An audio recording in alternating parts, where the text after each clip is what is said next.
Pamela Sue Wells and Nancy Ellen Trotter were lucky to be alive, police said later. The two attractive teenagers, 18 and 17 respectively, were thumbing for a ride in Stuart, Florida, their second day in town on July 21, 1972. Deputy Sheriff Gerald Schaefer stopped in his police cruiser, took their names, and told them that hitchhiking was illegal in Marin County. It isn't. He drove the girls back to a halfway house where they were staying, then offered them a ride to the beach the next morning. Trusting him as an officer of the law, Trotter and Wells agreed. The next day, the sheriff's deputy kept their date, but instead of heading for nearby Jensen Beach, he drove to swampy Hutchinson Island off State Road A1A, telling the girls he wanted to show them a Spanish fort. Once there, the 26-year-old lawman started making sexual remarks, then drew a gun and told the girls he planned to sell them as white slaves to a foreign prostitution syndicate. Forcing them out of the car, he handcuffed and gagged both girls, leaving them balanced on tree roots with nooses around their necks, at risk of hanging if they slipped and fell. Still making threats, Schaefer left them there, promising to return shortly, but while he was gone, the girls managed to escape. When he returned to find them missing, Schaefer telephoned his boss, telling Sheriff Richard Crowder, "I've done something foolish. You're going to be mad at me." Schaefer had overdone his job, he said, trying to scare the girls out of hitchhiking for their own good. Crowder ordered him back to the station and went looking for the girls, finding them both still in handcuffs as they emerged from the forest. Returning to headquarters, Crowder fired Schaefer on the spot and arrested him, charging him with false imprisonment and 2 counts of aggravated assault. Schaefer made his $15,000 bond and was released on July 24th. With no defense against the charge, he cut a plea bargain the following November, pleading guilty to 1 count of aggravated assault, while the other counts were dismissed.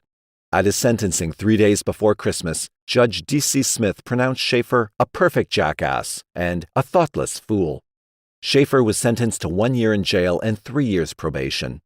The good news? If he kept his nose clean in the lockup, he could be released in 6 months. By June, he would be free to hunt again. Schaefer spent most of his time in jail writing stories. Emerson Floyd, his cellmate for the first 6 months, recalled that no one was permitted to see the work, but Schaefer enjoyed reading the tales aloud. They were mostly just brutal, Floyd said, and included some hair-raising things. 2 months after his arrest for the Trotter-Wells assault, on September 27th, 2 more girls, 17-year-old Susan Place and 16-year-old Georgia Jessup, had vanished from Fort Lauderdale. Susan's parents said the girls were last seen at her house, leaving with an older man who said his name was Jerry Shepard on their way to play guitar at a nearby beach. They never returned. Susan Place's mother Lucille had been suspicious and had written down the license plate of Shepard's blue Datsun. Unfortunately, she copied the tag's prefix as 4 for Pinellas County instead of 42 for Martin County, and 6 months passed before she realized her mistake. A new trace led her to Schaefer. On March 25, 1973, she arrived at the Martin County Jail carrying a photo of her daughter, but Schaefer denied ever seeing the girls. On April 1, 1973, hikers found human bones near Blind Creek on Hutchinson Island. Upon hearing the news, Schaefer shredded his short stories and threw them away. The 2 teenage victims were identified by dental records on April 5th. Susan had been shot in the jaw. The crime scene indicated the girls were tied to a tree and butchered. Based on the M.O. and Lucille Place's testimony, Schaefer was the only suspect in the case. Police searched Schaefer's mother's home on April 7th. The objects seized from his room included a purse owned by Susan Place, 3 pieces of jewelry belonging to 25-year-old Lee Bonadies, missing since September 1969, 2 teeth and a shamrock pin belonging to 22-year-old Carmen Hallock, who vanished in December 1969, news clippings on the Bonadies and Hallock cases, an address book belonging to 22-year-old Belinda Hutchins, missing since January 1972, a passport diary and book of poetry owned by 19-year-old Colette Goodenough, last seen in January 1973, the driver's license of 19-year-old Barbara Wilcox, who vanished with Goodenough, a piece of jewelry owned by 14-year-old Mary Briscolina, missing with a female friend since October 1972, an envelope addressed to Jerry Shepard, 11 guns and 13 knives, photos of unknown women and of Schaefer dressed in women's underwear, and more than 100 pages of writings and sketches detailing the torture and murder of whores. Schaefer had glib explanations for everything. The weapons were perfectly legal, some of them war souvenirs. Lucille Place was mistaken about Susan's purse. Schaefer had purchased it on a 1970 trip to Morocco. He had found the Wilcox Goodenough documents while on patrol and kept them on a whim. Ex-neighbor Lee Bonadies had given Schaefer her jewelry as a gift. The murder plans were fantasies transcribed on orders from a psychiatrist who treated him in 1968, telling Schaefer to write down everything that crossed his mind. As for Carmen Halleck's teeth, they must have been planted by Schaefer's ex-roommate, who he said had privately confessed the murder. Detectives interviewed the roommate and absolved him of the crime. Prosecutor Robert Stone didn't buy Schaefer's explanations. On May 18th, he charged Schaefer with 2 counts of murder, telling reporters the case might present the greatest crime in the history of the United States. Schaefer declared, "I'm sick and I hope to God you can help me." Held in lieu of a $200,000 bond, Schaefer refused to sit for a polygraph test. Judge C. Pfeiffer Trowbridge ordered mental evaluations, 4 psychiatrists agreeing that Schaefer was legally sane and fit for trial. The trial began on September 17, 1973.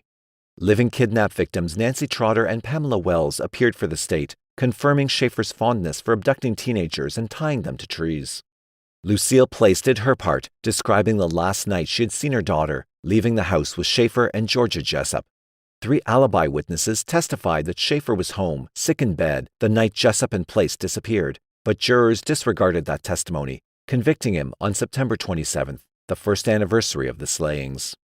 On October 4th, Judge Trowbridge imposed the maximum legal sentence, 2 concurrent terms of life imprisonment. The monster was caged, but how many had he killed? Gerald John Schaefer Jr. was born on March 25, 1946, in Wisconsin. He was the first of 3 children for Gerald and Doris Schaefer, describing himself in later life as the illegitimate product of a forced marriage. His father did well as a traveling salesman for Kimberly-Clark, soon moving the family to an affluent suburb of Atlanta, Georgia. There, young Gerald did well at Marist Academy, a Catholic parochial school. While one observer called Schaefer's early life idyllic, Schaefer didn't feel that way. He recalled that his parents never had a good relationship. His father was always critical, his mother always on his back to do better. Gerald Sr. favored daughter Sarah, which made his firstborn want to be a girl. He also had thoughts of suicide. "I wanted to die," Schaefer told psychiatrists. "I couldn't please my father, so in playing games, I always got killed." At age 12, he discovered women's panties and began to masturbate while wearing them. He also practiced masochistic bondage. "I'd tie myself up to a tree, struggle to get free, and I'd get excited sexually and do something to hurt myself. Soon, the violent images turned outward. I would fantasize hurting other people," he said, women in particular. Schaefer admitted that he had a large preoccupation with death, sometimes reaching the point where he didn't know what was fact and what was fantasy. The Schaefers moved to Fort Lauderdale, Florida in 1960, promptly joining the local yacht and country clubs. Gerald Jr. met his girlfriend, Cindy, at age 14 and saw her steadily for the next 3 years. They were lovers, but Cindy would only perform in scripted scenarios, demanding that Schaefer tear her clothes and rape her each time they had sex.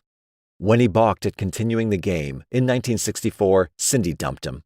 The same day, Schaefer went into the woods and played his bondage games again for the first time since leaving Georgia. Yearbooks from St. Thomas Aquinas High School list Schaefer as a member of the football team in his sophomore and junior years, but no one remembers him playing or joining in any other group activity. Classmates recall him as a loner, labeled weird and out of it. One noted that Schaefer would practically stand on his head to see up a girl's skirt. In class, he angered the nuns by questioning religious dogma, once writing a long essay scientifically challenging the virgin birth of Christ. Mostly, he preferred solitary pursuits, especially hunting in the Everglades. Neighbor Gary Hainline remembered that Schaefer enjoyed shooting things you can't eat, songbirds, land crabs, that sort of thing. Schaefer sometimes played tennis with Gary's sister, Lee, though sources disagree on whether they dated. Lee Hainline was 2 years older than Schaefer, and he sometimes crept around her house at night, masturbating while he watched her undress. She was not the only female target of his voyeurism, but Schaefer blamed them all for taunting him, despising them as sluts and whores. In the spring of 1964, Schaefer met 17-year-old Sandy Stewart at a school dance. She later described him as a dazzling young stranger who swept her away and became her first lover, all the while impressing her family with his impeccable manners. Schaefer took her on excursions to the Everglades, seeming amused when Sandy couldn't bring herself to kill an animal for sport. She found him a sensitive and enthusiastic lover, eager to please. Schaefer graduated in June 1964, but the romance continued. He traveled with Sandy's family and became a fixture at their home. For the first time, his life seemed truly idyllic. But it was all a charade. Schaefer's parents finally divorced in September 1969 as he returned to Florida Atlantic University. 3 days after classes convened, on September 8th, a mysterious fate overtook a former neighbor, the object of his teenage lust and rage. Lee Hainline had married Charles Bonadies on August 21, 1969. It was a rocky union from the start, with frequent quarrels. One bone of contention was Lee's announcement that her childhood neighbor and sometimes tennis partner had offered her a $20,000 salary to join the CIA. Charles laughed at the idea and told her to forget it. On September the 8th, he came home to find a note from Lee saying that she had gone to Miami. She never came back, and her car was later found in a Fort Lauderdale parking lot. Lee's brother called Schaefer and heard a strange story. Lee had phoned him, Schaefer claimed, to say that she was leaving Charles and asked him for a ride to the airport, where she meant to catch a flight to Cincinnati. Schaefer agreed, but Lee never called back with a departure time. Charles filed for divorce on October 6th, his petition granted on March 10, 1970. Nothing more was heard of Lee Bonadies until her jewelry surfaced at Doris Schaefer's home in April 1973. Her fate remains unknown. Schaefer's second try at student teaching fared no better than the first. FAU administrators placed him at Stranahan High School, but supervisor Richard Goodhart removed him on November 11, 1969, after a series of classroom harangues. "I told him when he left," Goodhart recalled, "that he'd better never let me hear of his trying to get a job with any authority over other people, or I'd do anything I could to see that he didn't get it." Schaefer withdrew from school, blaming marital problems. 4 years later, he would tell psychiatrists that he was barred from teaching because they only wanted black people. The next to vanish from Broward County was Carmen Marie Halleck, a 22-year-old cocktail waitress. She had lunch with her sister-in-law on December 18, 1969, discussing a date she had planned for that evening. Halleck said she was meeting a teacher who had offered her a job involving some kind of undercover work for the government. The position featured international travel and lots of money. Halleck missed work the next night, and when she had not been seen by Christmas Day, her relatives used a spare key to check her apartment. They found the bathtub full and her dog unfed. Halleck's car was found in a nearby parking lot a few days later. When Schaefer's stash of souvenirs was seized in 1973, police recovered 2 of Halleck's gold-filled teeth and a shamrock pin identified by her family. Her body has never been found. In March 1970, Schaefer petitioned FAU administrators to alter his records, changing the November withdrawal to an incomplete and allowing him to resume study. They obliged, and Schaefer returned as a full-time student, along with his wife. The marriage was doomed, though. Martha filed for divorce on May 2nd, citing Schaefer's extreme cruelty. He rebounded with a month's vacation in Europe and North Africa, including forays into the Sahara Desert. Schaefer would later boast of victims on 3 continents. And while given his record the claim might be plausible, no slayings outside the U.S. are confirmed. By October 1970, to make tuition money, Schaefer was working as a security guard at Florida Light and Power. There he met Secretary Teresa Dean and they became engaged, tying the knot soon after Schaefer's August 1971 graduation from FAU with a bachelor's degree in geography. It was useless without a teaching credential, but Schaefer had chosen a new career path. Having failed to do right as a priest or teacher, he set his sights on law enforcement. Hired by the Wilton Manors Police Department on September 3, 1971, Schaefer was sent back to Broward Community College, this time to the school's police academy. He graduated on December 17, 1971, and hit the streets to begin his 6-month probationary term. Schaefer was on the job barely 3 weeks before another local woman disappeared. Belinda Hutchins was another 22-year-old cocktail waitress, married to a drug addict who later told police that she had her own lifestyle and did what she wanted to do. Arrested for prostitution in November 1970, she had paid a $250 fine in Fort Lauderdale. There were no more arrests, but Hutchins flaunted her extramarital affairs. On January 5, 1972, her husband and 2-year-old daughter watched her climb into a blue Datsun sedan, a strange man at the wheel, and vanish from their lives forever. In 1973, the search of Doris Schaefer's home revealed an address book containing the name, address, and phone number of Belinda's husband. Days later, he identified Schaefer's blue Datsun as the car that took Belinda on her last ride. No other trace of her was found. No charges were ever filed. In Wilton Manors, Schaefer proved himself as poorly suited for police work as he had been for the classroom. Chief Bernard Scott told reporters, "He used poor judgment, did dumb things. I didn't want him around." Colleagues called Schaefer badge-happy, obsessed with writing traffic tickets. Ex-FBI agent Robert Ressler claims Schaefer stopped young women and asked them for dates. Years later, detectives asserted that one of those women, never publicly identified, vanished forever soon after patrolman Schaefer stopped her car. Chief Scott was ready to fire Schaefer on March 16, 1972, when Schaefer surprised him by winning a commendation for a drug arrest. It saved his job, but only briefly. The dumb mistakes continued, and Scott called him in for their last talk on April 19th. Schaefer begged for another chance, almost with tears in his eyes, and Scott relented. The next day, Scott learned that Schaefer had applied for a job with the Broward County Sheriff's Department, and he fired Schaefer on the spot.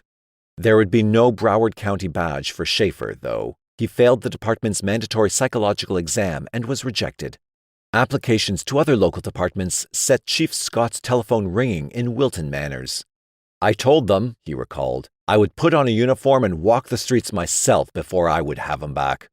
On June 30, 1972, Schaefer was hired by Sheriff Robert Crowder in Martin County. He came with a glowing letter of recommendation from Chief Bernard Scott of the Wilton Manors PD. It was only a month later, with Schaefer charged in the Trotter Wells case, that Crowder checked the letter out and learned it was a forgery. At some point, Schaefer tired of killing victims singly. "Doing doubles," he later wrote, "is far more difficult than doing singles. But on the other hand, it also puts one in a position to have twice as much fun.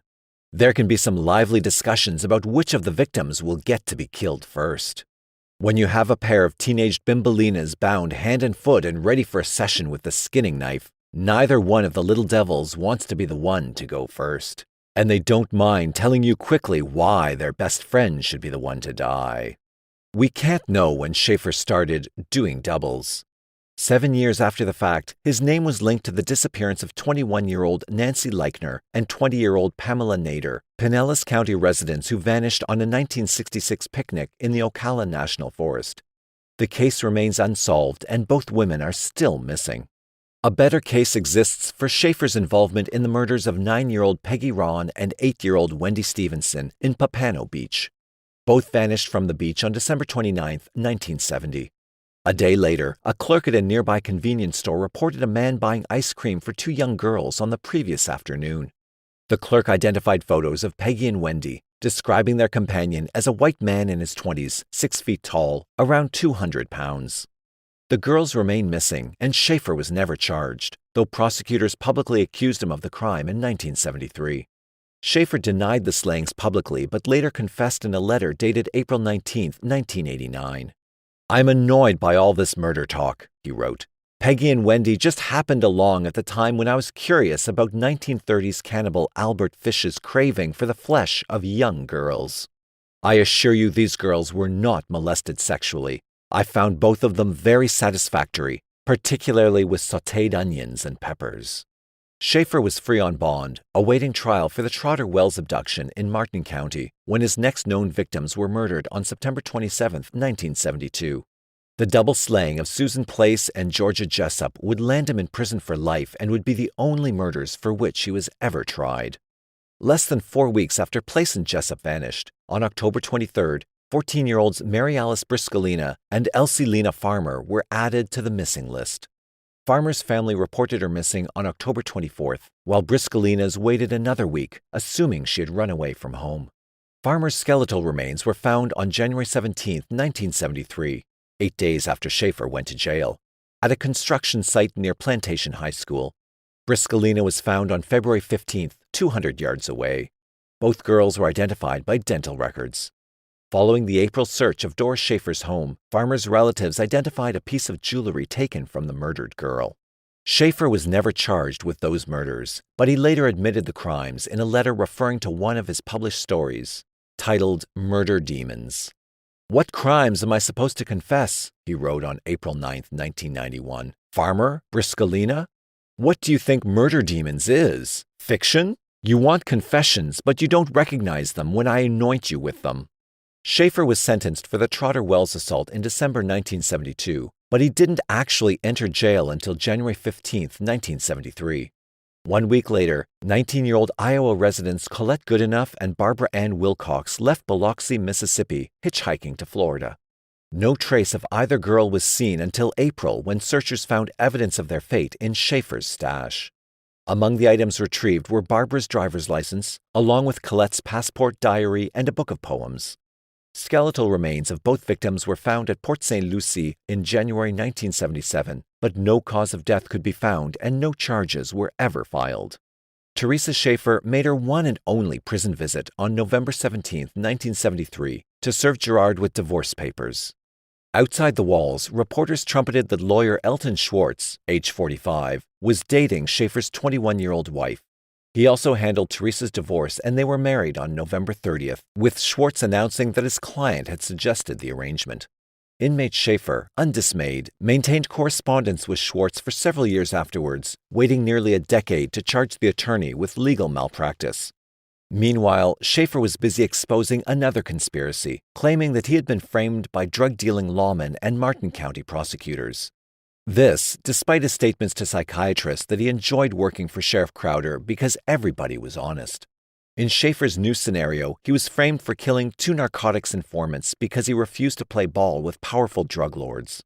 Ironically, one of Robert Stone's aides was convicted of drug trafficking in the 1980s, but no evidence linked the case to Schaefer's crimes. Schaefer would ultimately file 19 appeals, each of which was dismissed. In 1987, a weary judge declared, "There has to be an end, a conclusion to litigation and to the abuse of the judicial process. The defendant should realize, once and for all, the die is cast, the mold is made, the loaf is baked. Therefore, the judgment is final and forever." They were strong words, buttressed by a state parole board ruling that Schaefer was ineligible for release before February 2017. But still, the hopeless lawsuits continued at public expense. Schaefer found other ways to amuse himself, too. In 1979, he declared himself married to a Filipina picture bride. The young woman appeared in July 1980 and moved in with Schaefer's father. A marriage license materialized, sans ceremony, and was accepted by authorities at Avon Park's minimum security prison. Several contact visits were permitted before Schaefer's wife got her green card in 1985 and dropped him like the proverbial hot potato. A few weeks later, in September 1985, Schaefer was accused of plotting to escape from Avon Park and murder a hit list of victims including his ex-wife, Elton Schwartz, Robert Stone, and Judge Trowbridge. State police confirmed the plot, and Schaefer was packed off to maximum security at Stark, home of Florida's death row. Despite being closely watched, Schaefer still managed to run a mail fraud operation from his cell, collaborating with cohorts outside to post ads in sex magazines, soliciting money from various kinky tricks. To that end, Schaefer adopted various pseudonyms, always female. He became Mistress Felice, a dominatrix, prostitute Jessica Zuriaga, stern matron Miller, a husband killer on death row, and so on. Some of his slaves paid cash for the privilege of washing Mistress Felice's soiled panties, delivered by mail, for a price. Schaefer also enjoyed writing to inmates in other prisons, posing as the great love of their lives, laughing behind their backs. When not scamming freaks, Schaefer worked as a jailhouse lawyer with a twist. While writing briefs for fellow cons, he milked his clients for information on their cases, then sold them out to authorities. One such inmate, awaiting trial for murder, told Schaefer where his victim's body could be found, and Schaefer relayed the directions to police, landing his client on death row. It was a deadly game, perhaps an extension of his childhood death wish, and he played it recklessly as if he were invulnerable. Schaefer had his first encounter with condemned killer Ted Bundy. According to Schaefer, Bundy was always 100% respectful of me. I treated him as a supplicant, while others were hanging on his every word. Bundy allegedly confessed that he had been inspired by Schaefer's case to kill 2 victims on a single day in 1974. With Bundy, Schaefer debated such fine points of murder as the maggot problem and techniques of cleaning upholstery after dying victims urinated in their cars. Another sometime confidant of Schaefer was self-described cannibal Otis Toole. Sentenced to life for 6 murders, Toole was suspected of many more, most notably the 1981 kidnap-slaying of young Adam Walsh. By 1988, when he met Schaefer, Toole had several times confessed to Walsh's murder, always recanting his statements when detectives asked for proof. Schaefer wrote to Adam's father, John Walsh, host of America's Most Wanted, posing as Toole and demanding $50,000 for Adam's remains, so you can get them buried all decent and Christian. Walsh ignored the offer, and Toole soon soured on Schaefer's mercenary attentions. Aside from the sadistic pleasure of tormenting Adam's parents, Schaefer gained nothing from the episode except a new addendum to his reputation as a snitch. Schaefer lost an admirer on January 24, 1989, when Ted Bundy kept his long-delayed date with Florida's electric chair. Around the same time, ex-girlfriend Sandy Stewart, now divorced mother Sandra London, picked up a copy of Anne Rule's The Stranger Beside Me, detailing Rule's friendship with Bundy, and decided to write a book on her relationship with Schaefer. London wrote to Schaefer on February 8, 1989, asking, "Remember me?" She pitched the notion of a book about your experiences and requested samples of his writing. Schaefer responded enthusiastically, touting his case as virgin territory, adding, "Naturally, I'm favorably disposed towards someone who has known me intimately." He recalled London as a former great love of my life and denied any hostility over their breakup. At their first prison meeting, London found Schaefer transformed into a nebbish, portly, pale, balding, and half-blind. He reminded her of a middle-aged, desk-bound clerk gone to seed. There was nothing soft about Schaefer's stories, though.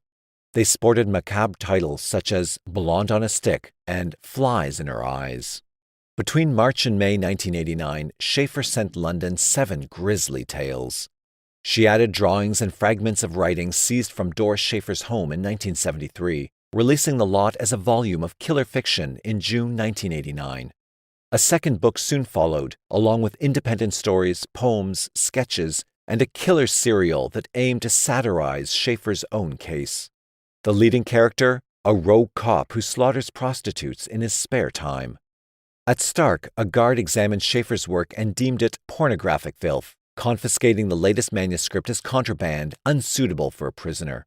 The work was released after Florida's Attorney General admitted the stories played a role in Schaefer's latest legal appeal, but Schaefer himself was forbidden from keeping a copy in prison.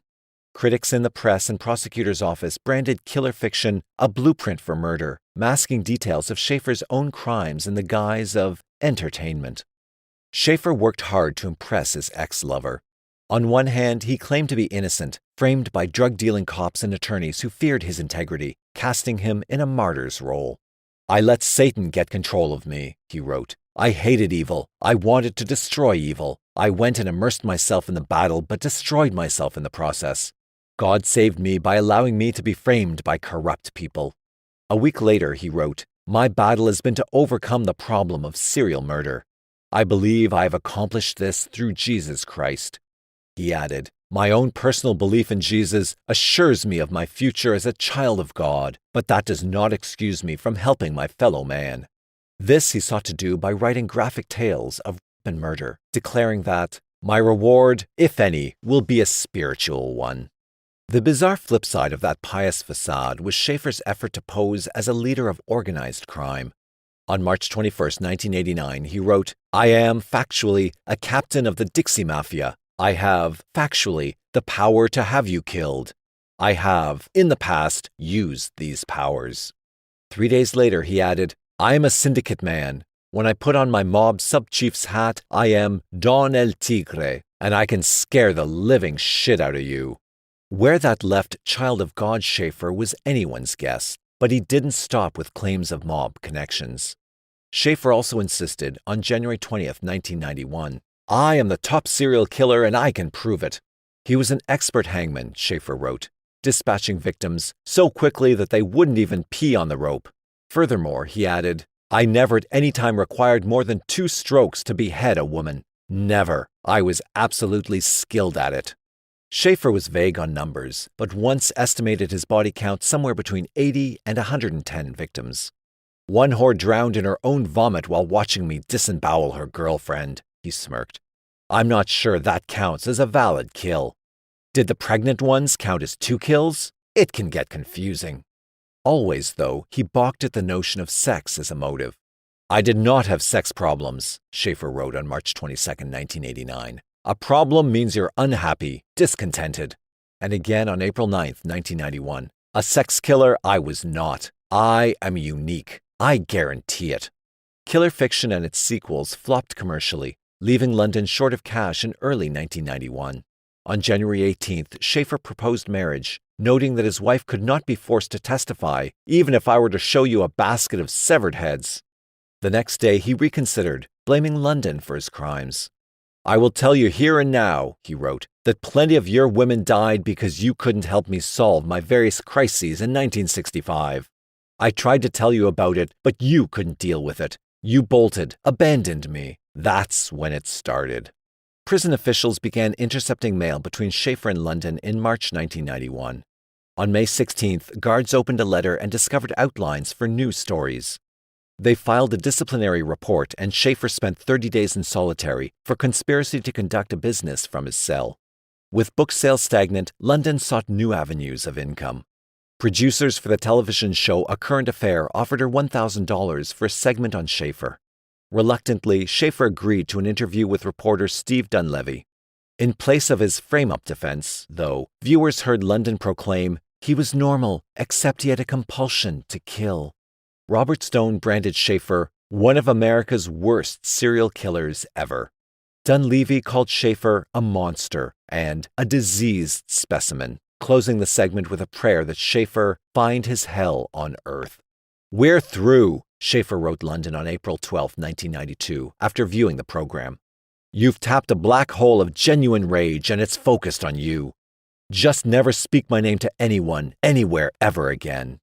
I've met a number of people from the Satanist underground. To express my appreciation for what you said on TV, I've explained to them about your daughter. They'll probably get in touch with her personally. If you want to make an issue of this, then the kid is going to be the one to pay the tab. Am I clear?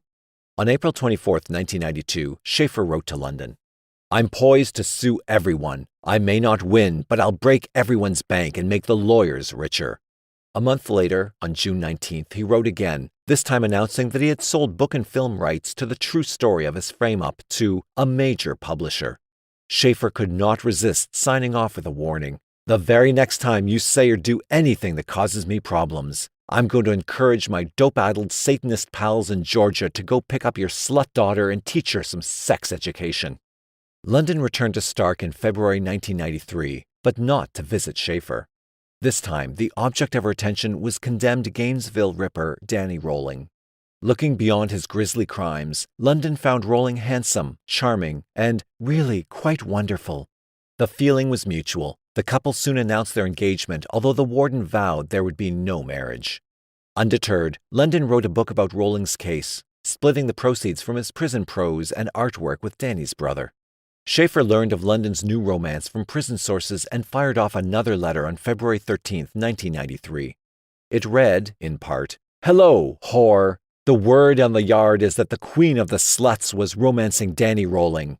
Valentine, you're mine. I know what you're up to. Money.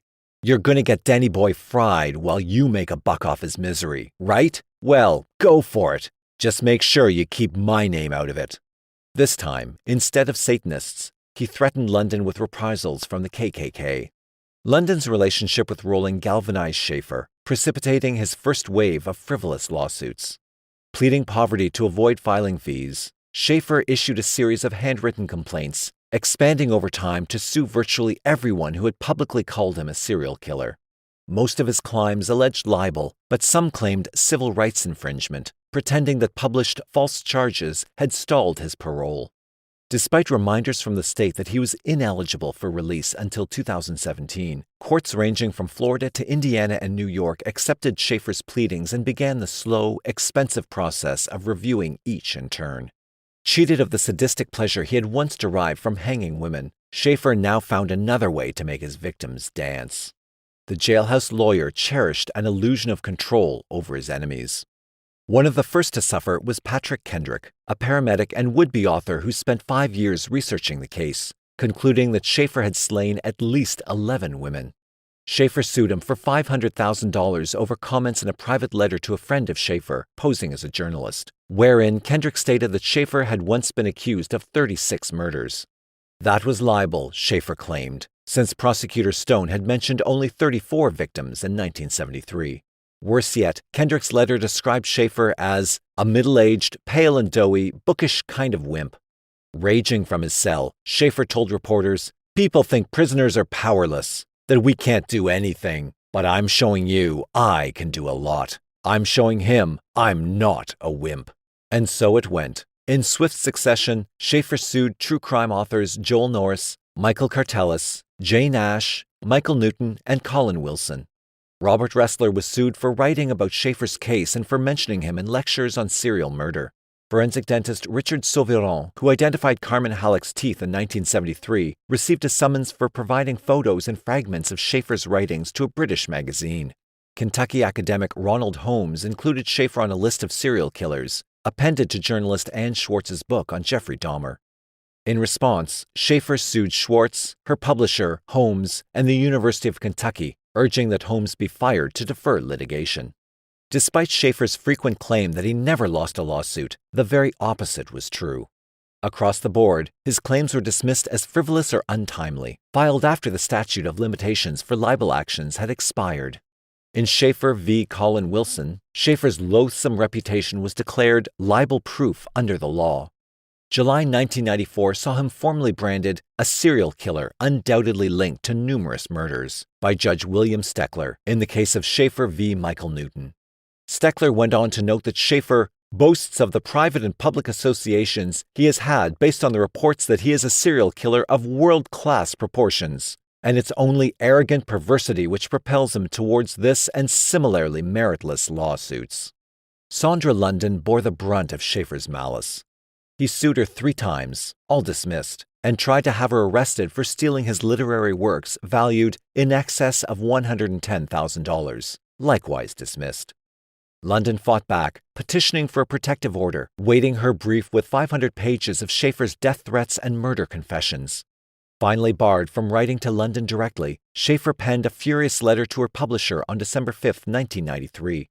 Referring to a fellow convict, "An annotated 4th prince of the hand of death," he raved. "All I need to do is ask this gentleman to have SL and her kid murdered, and it would be done. SL is alive at this moment because I choose to allow it." As it happened, though, Schaefer had survival issues of his own.